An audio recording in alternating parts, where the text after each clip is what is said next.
ഇഷ്ടം പോലെ വലിയ വലിയ ഹോട്ടലുകളും റെസ്റ്റോറൻറ്റുകളും എല്ലാം ഉള്ള നാടാണ് കോഴിക്കോട്ടങ്ങാടി എന്ന് പറഞ്ഞാൽ. പക്ഷെ എന്നാലും സാഗറിനെ പോലുള്ള കുറച്ച് ഹോട്ടൽസ് നമുക്കൊരു പ്രത്യേക വൈബാണ്. അങ്ങനെ ഞങ്ങളവിടെ ഒരു ദിവസം ലഞ്ച് കഴിക്കാൻ വേണ്ടി ചെന്നിട്ട്, അങ്ങനെ ഒരുപാട് പ്രാവശ്യമൊന്നും സാഗറിൽ പോയിട്ടില്ല. പക്ഷേ ഇത് ലഞ്ച് കഴിക്കാൻ 4 മണി സമയത്താണ് ഞങ്ങൾ വന്നത്. ആ സമയത്ത് അവിടെ മീൽസ് അവൈലബിൾ ആണ് കേട്ടോ. അങ്ങനെ ഞങ്ങൾ 2 മീൽസ് ഓർഡർ ചെയ്ത്, ഒരു ചിക്കൻ 65ൻ്റെ ക്വാർട്ടർ പോർഷനാണ്. അതിൽ 4 പീസ് ഉണ്ടാവുന്നത് 3 പീസേ കണ്ടിട്ടുള്ളൂ കേട്ടോ. പിന്നെ ഫത്തു ആണെങ്കിൽ ചിക്കൻ ബിരിയാണിയാണ് ഓർഡർ ചെയ്തിട്ടുണ്ടായിരുന്നത്. ചിക്കൻ ബിരിയാണി എന്ന് പറയുമ്പോൾ ലഗോണിൻ്റെ ചിക്കൻ ബിരിയാണിയാണ് കേട്ടോ, ലഗോൺ ചിക്കൻ്റെ ബിരിയാണിയാണ്.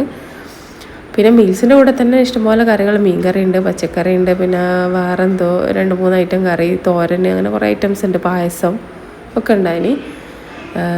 ബിരിയാണി നല്ല അടിപൊളി തന്നെ കേട്ടോ. കാരണം അവിടുത്തെ ബിരിയാണി പൊതുവേ നല്ല ടേസ്റ്റുള്ള ബിരിയാണിയാണ്. അതേപോലെ തന്നെ നല്ല ബിരിയാണി തന്നെ ഇനി നല്ല 2 വലിയ പീസ് ഇറച്ചിയൊക്കെ ഉണ്ടായിനി. പിന്നെ മീൽസ് റൈസ് കുറുവ റൈസ് തന്നെ കേട്ടോ. എനിക്ക് കുറുവ റൈസിനോട് ഇഷ്ടമില്ല, പൊന്നിയാണ് ഇഷ്ടം. പിന്നെ പൊതുവേ ഞാൻ മീൽസിൻ്റെ കൂടെ കിട്ടുന്ന മീൻ കറി കഴിക്കലില്ല കേട്ടോ.